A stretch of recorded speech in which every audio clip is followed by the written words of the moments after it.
Day by day सबकी खुशियां हो जाए डबल, सबकी लाइफ से हो जाए डिलीट सारे ट्रबल। गॉड रखे हम सबको स्मार्ट एंड फिट, सभी के लिए हो new year super duper hit. Happy new year दोस्तों। जी हाँ, नया साल आ गया, नई उमंग, नई खुशियाँ, नई आशाओं और नई उड़ानों को छूने और नए सपनों को पूरा करने के लिए। और इसी के साथ हम आपके दोस्त लेकर आ गए हैं इस साल का पहला बाल कार्यक्रम। तो स्वागत करती हूँ मैं आप सभी का अपने बाल कार्यक्रम में। और मैं हूँ आपकी दोस्त आराध्या और मेरे साथ है रबानी और Virat Mohan Sharma. Happy happy happy happy happy new year. Happy happy happy happy happy new year. Happy happy happy happy happy new year. Happy happy happy happy happy new year. नए साल का दिन जब आता है, खुशियाँ भर भर के लाता है। नए साल का दिन जब आता है, खुशियाँ भर भर के लाता है। हर तरफ हल्ला हो जाता है, नया साल सबको भाता है। हर तरफ हल्ला हो जाता है, नया साल सबको भाता है। Happy happy happy happy happy new year. Happy happy happy happy happy new year. Happy happy happy happy happy new year. Happy happy happy happy happy new year. आने वाले हर पल के लिए चल आज हम खुल के जिए। आने वाले हर पल के लिए चल आज हम खुल के जिए। कर पूरा अपने सपनों को, कीमत इनकी चाहे जो हो। आनंद मस्ती का छाएगा जब नया साल हो जाएगा। Happy happy happy happy happy new year. Happy happy happy happy happy new year. Happy happy happy happy happy new year. Happy happy happy happy happy new year. दिल जोश उम्मीदों का चलता, नगमों का दौर नया चलता। दिल जोश उम्मीदों का चलता, नगमों का दौर नया चलता। खुशियों के दौर चलते रहे, आओ नए साल को वेलकम कहे। नाच और गाना चलता रहे, पार्टी ऑन द फ्लोर चलती रहे। Happy happy happy happy happy new year. Happy happy happy happy happy new year. Happy happy happy happy happy new year. Happy happy happy happy happy new year. तो रबानी, ये बताओ कि तुमने अपने नए साल की शुरुआत कैसे की? मैंने तो सबसे पहले अपने नए साल में लेट उठकर शुरू किया, क्योंकि मुझे सोना तो बहुत पसंद है। और मैंने सुना है कि अगर आप नए साल में लेट उठो तो आपको पूरे साल वो चीज करने को मिलती है, तो इसीलिए मैं तो लेट उठ के शुरू किया। हाँ, अरे बट लेकिन मैं तो मजाक कर रही थी। मैंने अपना न्यू ईयर अपने दोस्तों के साथ सेलिब्रेट किया, अपनी फैमिली के साथ सेलिब्रेट किया और मैं गुरुद्वारे गई। हाँ, और मैं बताऊँ मैंने अपना न्यू ईयर कैसे स्टार्ट किया? आप भी बता दो। मैं तो अपनी मम्मा के साथ बाहर घूमने गई और किसी की हेल्प की, और मैं किसी की चेहरे की मुस्कुराहट की रीजन भी बनी हूँ। अरे वाह विराट, तुमने कैसे न्यू ईयर सेलिब्रेट किया? मैं भी न्यू ईयर वाले दिन लेट ही उठा था। मेरा भी सेम ही हाल है।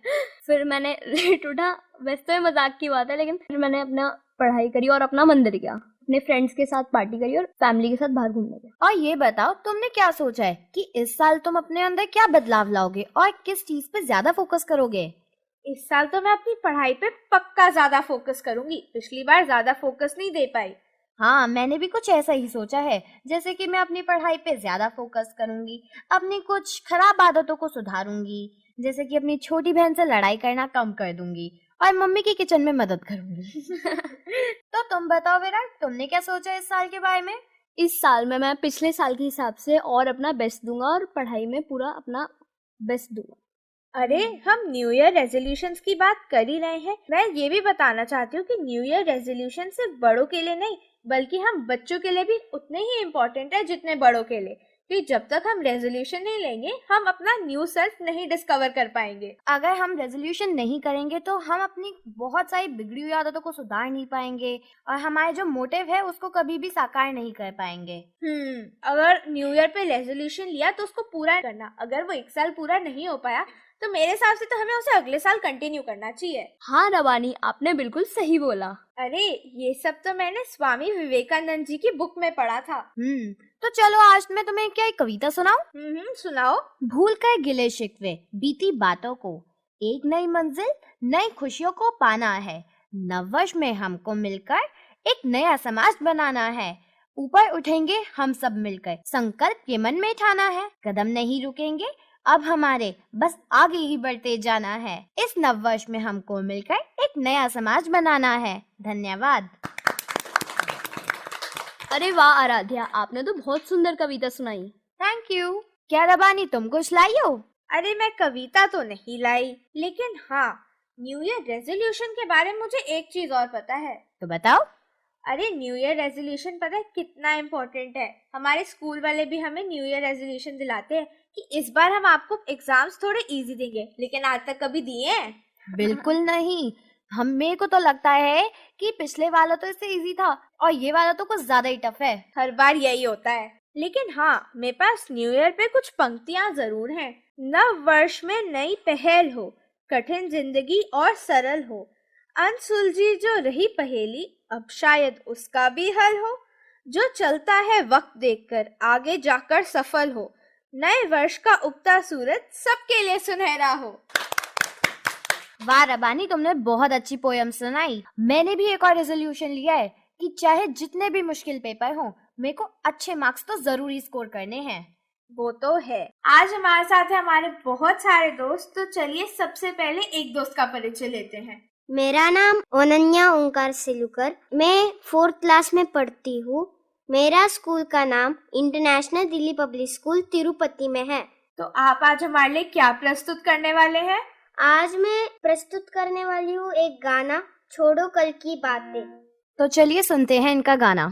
छोड़ो कल की बातें, कल की बात पुरानी, नए दौर में लिखेंगे मिलकर नई कहानी। हम हिंदुस्तानी, हम हिंदुस्तानी, हम हिंदुस्तानी, हम हिंदुस्तानी।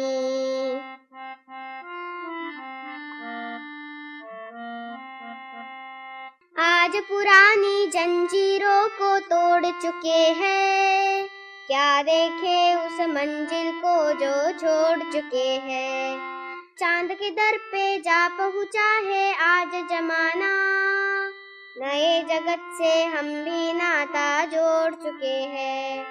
नया खून है, नई उमंगे, अब है नई जवानी। हम हिंदुस्तानी, हम हिंदुस्तानी, हम हिंदुस्तानी, हम हिंदुस्तानी।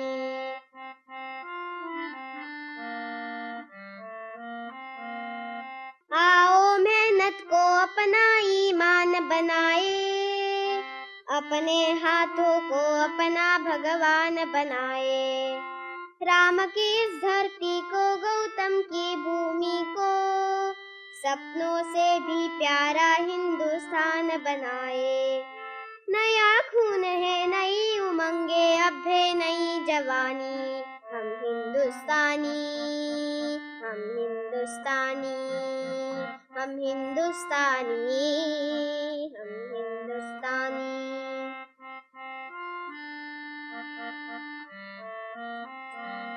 हम हिंदुस्तानी, हम हिंदुस्तानी, हम हिंदुस्तानी, हम हिंदुस्तानी। आपने तो बहुत अच्छा सुनाया। Thank you. तो आज हमारे साथ बाल कार्यक्रम में हमारे एक साथी हैं, तो चलिए अब उनका नाम पूछते हैं। मेरा नाम देवाशीष है। आप कौन सी क्लास में पढ़ते हैं? मैं क्लास 8th में पढ़ता हूँ। तो आज आप हमें क्या सुनाएंगे? मैं एक भजन सुनाऊंगा। तो चलिए सुनते हैं। राधा नाम परम आनंद है, भजो राधे गोविंद। राधा नाम परम आनंद है, भजो राधे गोविंद। राधे गोविंद भजो राधे गोविंद, भजो राधे गोविंद। राधा नाम परम आनंद है, भजो राधे गोविंद। राम नामी घट घट वासी, राम नामी घट घट वासी।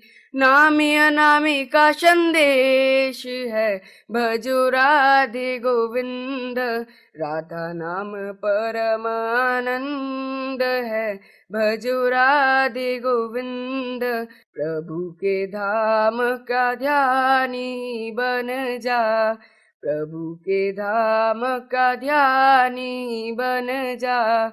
निट कर ठाकुर भजन रे, भजो राधे गोविंद। राधा नाम परम आनंद है, भजो राधे गोविंद। राधा नाम परम आनंद है, भजो राधे गोविंद। हमारे साथ हमारे एक साथी हैं, तो चलिए अब उनका नाम पूछते हैं। नमस्कार दोस्तों, मेरा नाम जानवटा है। मैं 7 साल का हूँ। मैं 2nd क्लास में पढ़ता हूँ। मेरे स्कूल का नाम एनके बगरोडिया है। आज मैं दुआ सुनाने जा रहा हूँ। गुरु गोबिंद दो खड़े, काके लागो पाए, बलहारी गुरु अपना गोविंद जी उपताए। मैं कविता सुनाने जा रहा हूँ। हुआ सवेरा सूरज आया, अपने साथ उजाला लाया, डाल डाल पर पंछी जाके कुहू कुहू, रंग बिरंगे फूल हैं महके, कुहू कुहू कर कोयल गाना गाए, अपने तौर से हमें जगाए, छोड़कर बिस्तर जागो सारे, लगता ये है ही गाना गाए। धन्यवाद, आपका दिन शुभ हो। तो आज स्टूडियो में हमारी एक और नन्ही सी दोस्त है, तो चलिए इनसे इनका नाम पूछते हैं। आपका नाम क्या है? सनाया। आप कौन सी क्लास में पढ़ते हो? 3rd। आज आप हमें क्या सुनाओगे? तितली तितली रानी कहाँ से आई हो, उड़ती उड़ती पंख फड़फड़ाती कहाँ से आई हो, रंग बिरंगे पंख निराले इतनी सुंदरता कहाँ से लाई हो, बगिया में उड़ती फिरती हो, फूल फूल पर जाती हो, रस पीकर फूलों का तुम इतराती इठलाती हो।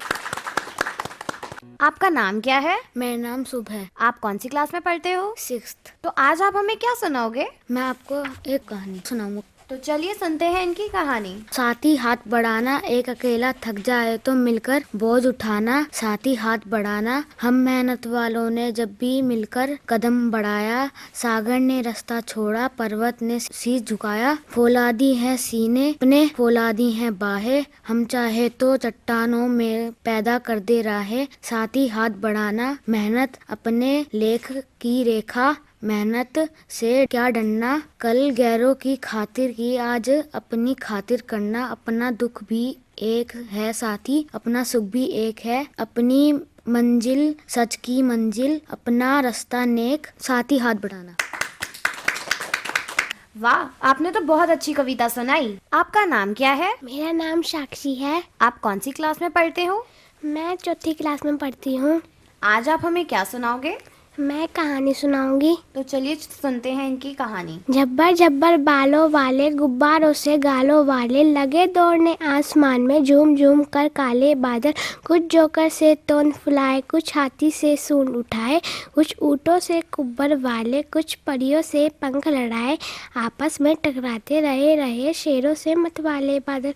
कुछ तो लगते हैं तूफानी, कुछ रह करते शैतानी, कुछ अपने थैलों में छुपके झर झर झर बरसाते पानी, नहीं किसी की सुनते, कुछ भी ढोलक ढोल बजाते बादल। युवा दिवस आ रहा है, जो कि स्वामी विवेकानंद जी का जन्मदिन है। जो 12 जनवरी को मनाया जाता है। तो इसी के रिलेटेड आज हमारे साथ है डेजी सोपती दीदी, जो हमें स्वामी विवेकानंद जी के बारे में कुछ सुनाएंगी। मेरे सभी साथी बच्चों को डेजी दीदी का प्यार भरा नमस्कार और नए वर्ष की सबको शुभकामनाएं। आज मैं आपको स्वामी विवेकानंद जी के बारे में कुछ बताऊंगी। बच्चों, महापुरुष स्वामी विवेकानंद जी का जन्म 12 जनवरी 1863 को कोलकाता में हुआ। माता भुवनेश्वरी देवी और पिता विश्वनाथ दत्त के इस पुत्र का नाम नरेंद्र नाथ दत्त रखा गया। बचपन से ही नरेंद्र तेज बुद्धि बालक थे, पर थे नटखट। अपने साथी बच्चों के साथ खूब शरारत करते और मौका मिलने पर अपने अध्यापकों के साथ भी शरारत करने में भी चूकते नहीं थे।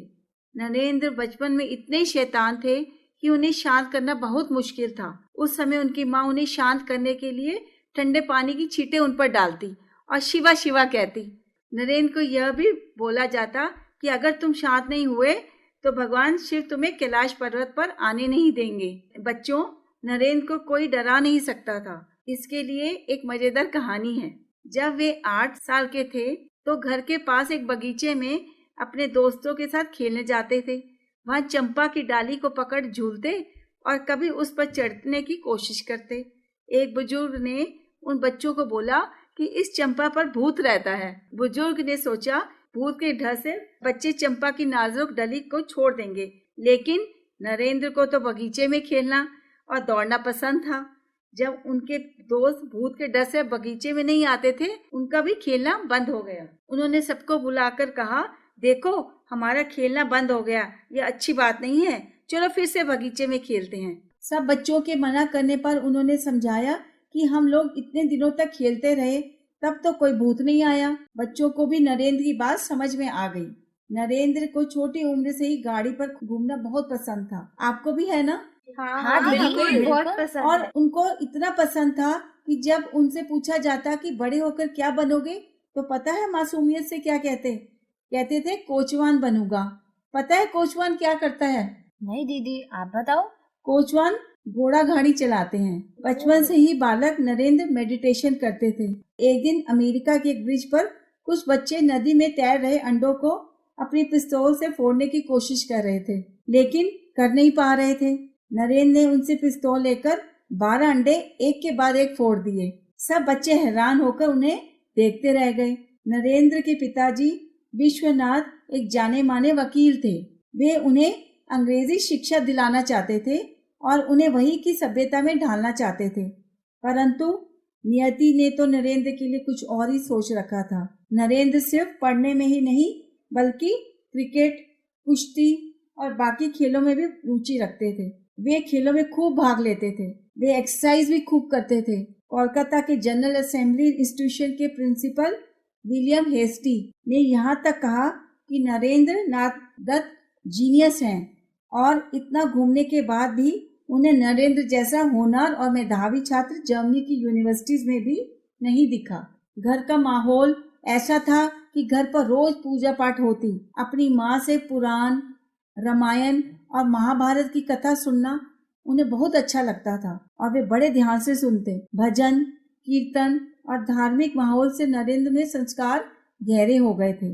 नरेंद्र के चरित्र के विकास में उनकी माता का बहुत योगदान था। एक दिन उन्होंने अपनी माँ से कहा कि स्कूल में उनके साथ अन्याय हुआ है। उनकी माँ ने उन्हें समझाया कि अगर तुम सही हो तो तुम्हें फर्क नहीं पड़ता, हमें सच का साथ देना चाहिए और परवाह मत करो इसका नतीजा क्या होगा। बहुत वर्षों बाद स्वामी विवेकानंद ने एक सभा में बहुत गर्व से कहा कि उन्हें जो भी शिक्षा पाई है वह उनकी माँ के कारण है। उन्होंने रामकृष्ण परमहंस की बहुत प्रशंसा सुनी थी और उन्होंने अपना गुरु बना लिया। वे उनसे सबसे प्यारे शिष्य बन गए। बच्चों, 22 साल की उम्र में उन्होंने गेरुआ वस्त्र पहन लिया। अब वे पूरे संसार में घूमने निकल गए। क्या आप अमेरिका की शिकागो में उनके भाषण के बारे में जानते हो? नहीं।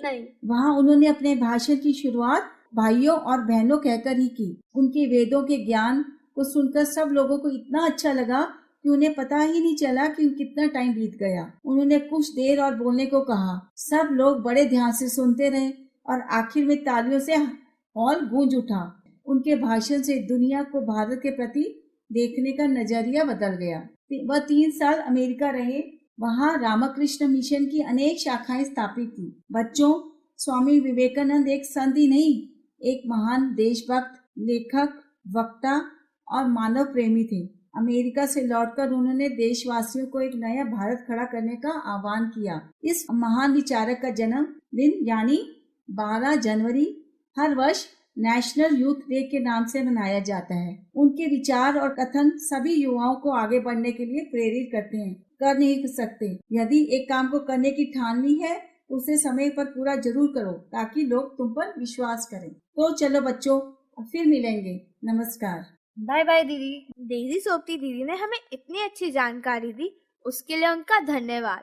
बट मैं देख रही हूँ कि दर्श भी अपने साथ थोड़ी सी इंफॉर्मेशन स्वामी विवेकानंद जी पे लेके आया है, उससे भी पूछ लेते हैं। हाँ जरूर, मैं स्वामी विवेकानंद के कुछ प्रसिद्ध उदाहरण लाया हूँ जो आपके और मेरे जीवन में काम आ सकते हैं। पहला, उठना जागना और तब तक मत रुको जब तक लक्ष्य प्राप्त ना हो। दूसरा, जब तक आप स्वयं पर विश्वास नहीं करेंगे तब तक आप ईश्वर पर विश्वास नहीं कर सकते। तीसरा, सबसे बड़ा धर्म अपने स्वभाव के प्रति सच होना है, अपने आप पर विश्वास रखें। चौथा, जिस दिन आपके सामने कोई समस्या ना आए आप निश्चिंत हो सकते हैं कि आप गलत रास्ते पर यात्रा कर रहे हैं। पांचवा, जो तुम सोचते हो वो ही हो जाएगा। यदि तुम सोचते हो कि तुम कमजोर हो तो तुम कमजोर हो जाओगे, यदि तुम सोचते हो तुम ताकतवर हो तो तुम ताकतवर हो। ये थे कुछ श्री विवेकानंद जी के उदाहरण। तो दर्श, क्या तुमने इन उदाहरणों में से कोई अपनाया है अपने जीवन में? हाँ, मैंने ये सेकंड वाला जरूर अपनाया है कि हमें स्वयं पर विश्वास करना चाहिए, तभी हम भगवान पर विश्वास कर पाएंगे। अरे रूहानी, मैं देख रही हूँ तुम बहुत देर से किसी चीज को देखी जा रही हो। क्या देख रही हो? मैं एक पोम देखी जा रही हूँ बार बार। तो फिर सुना दो हमें वो। भूलकर बीती बातों को एक नया मुकाम पाना है, नए साल में हमको एक नया इतिहास बनाना है, ऊपर उठना है अब हमको, हौसला ये बनाना है, रुकना नहीं है अब हमको, आगे कदम बढ़ाना है, नए साल में हमको ये नया इतिहास बनाना है। अरे वाह रूहानी, ये तो बहुत अच्छी कविता थी। अरे पता है, रोड सेफ्टी वीक यानी सड़क सुरक्षा सप्ताह भी आ रहा है। सड़क सुरक्षा सप्ताह 11 से 17 जनवरी के बीच मनाया जाता है।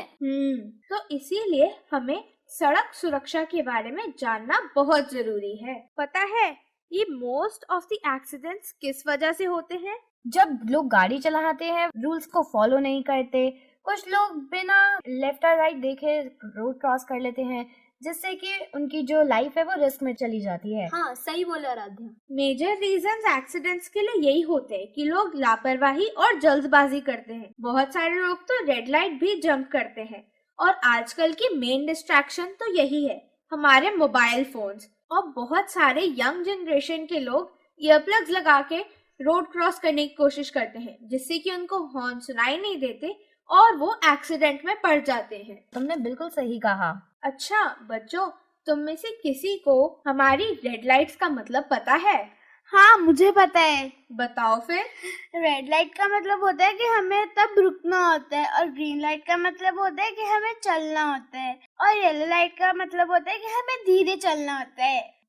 ये तो तुमने सही कहा। और हमें एक्सीडेंट से प्रिकॉशन लेने के लिए हम बहुत सारी चीजें कर सकते हैं, जैसे हम प्रॉपर ट्रेनिंग लेके, लाइसेंस लेके, रूल्स फॉलो करके हमारा व्हीकल चलाएं, इंडिकेटर्स यूज करें, जीब्रा क्रॉसिंग साइंस का ध्यान रखें, और एक प्रॉपर डिस्टेंस पे गाड़ी चलाएं और पार्क करें, side view mirror, rear view mirror का यूज करें, और अपनी डिस्ट्रैक्शंस को कम करें। और क्या तुम्हें पता है कि तुम सड़क सुरक्षा सप्ताह में कैसे अपना सहयोग दे सकते हो? नहीं? चलो मैं ही बताती हूँ। जैसे कि हम जिम्मेदारी से गाड़ी चला सकते हैं, स्कूल्स में जाके स्टूडेंट्स और टीचर्स को इसके बारे में जागरूक कर सकते हैं, रोड सेफ्टी कैंपेन्स को सपोर्ट कर सकते हैं। चलो मैं एक रिडल पूछती हूँ। एक साथ आए दो भाई, बिन उनके दूर शहनाई, पीटो तब वहाँ देता संगत, फिर आई महफिल की रंगत। बताओ कौन हूँ मैं? बाजा? नहीं। सोचो सोचो। तबला? करेक्ट। अच्छा, एक पहेली तो मेरे पास भी है।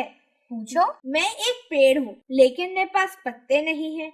मैं एक नदी हूँ लेकिन मेरे पास पानी नहीं है।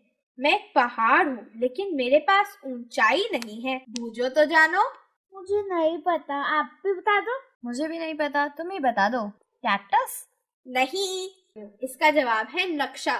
नक्शे में सारी जगह होती है, पेड़ से लेके नदी तक, लेकिन उसमें ना पानी होता है ना पत्ते। वाह, अरे वो तो मुझे पता ही है। ये तो बहुत अलग ही तरीके की पहेली थी। चलो मैं तुम्हें एक चुटकुला सुनाता हूँ। मास्टर जी कहते, एक तरफ पैसा और दूसरी तरफ अक्ल, बताओ चिंटू तुम क्या चुनोगे? चिंटू बोला पैसा।